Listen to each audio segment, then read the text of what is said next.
قربانی سے متعلق بھی فرماتا ہے کہ یہ نہ سمجھنا کہ یہ قربانی کا معاملہ صرف تمہارے لیے ہے، بلکہ وَلِكُلِّ أُمَّةٍ جَعَلْنَا مَنْسَكًا لِيَذْكُرُوا اسْمَ اللَّهِ عَلَى مَا رَزَقَهُم مِّن بَهِيمَةِ الْأَنْعَامِ، اور ہر امت کے لیے ہم نے ایک قربانی مقرر فرمائی کہ اللہ کا نام لیں اور اس کے دیے ہوئے بے زبان چوپایوں پر۔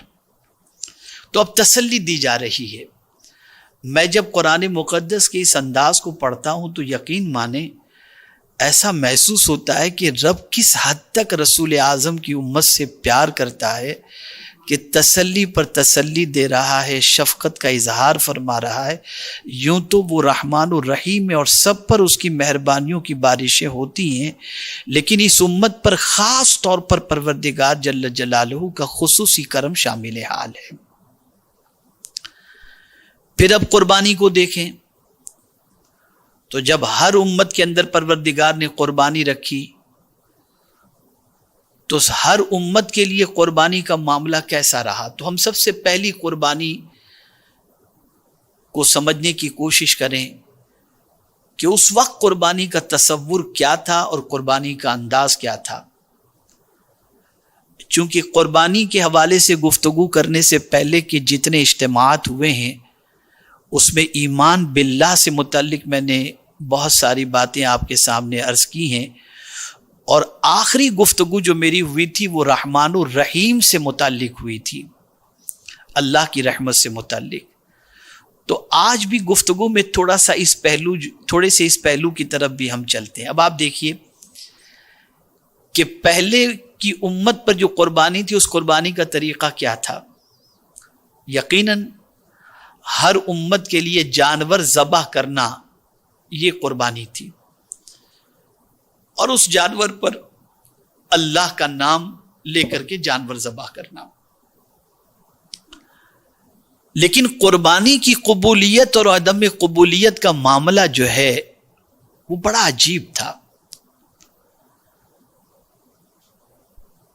جب کوئی شخص کسی جانور کو ذبح کرتا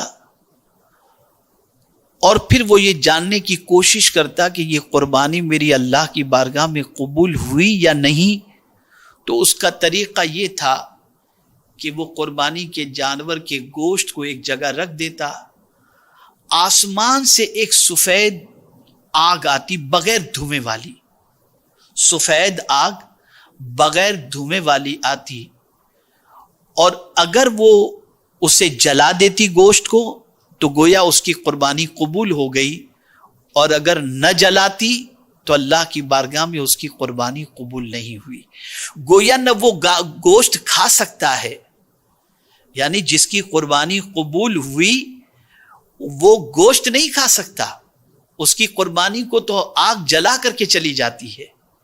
لیکن اے میرے کریم تیری عظمتوں پر قربان کہ اس امت پر کتنا کرم فرمایا کہ قربانی کرنے والا قربانی کا گوشت بھی کھائے، اور کوئی جلانے والی آگ بھی آسمان سے آ کر یہ واضح نہیں کرتی کہ بندے تیری قربانی قبول ہوئی یا نہیں ہوئی۔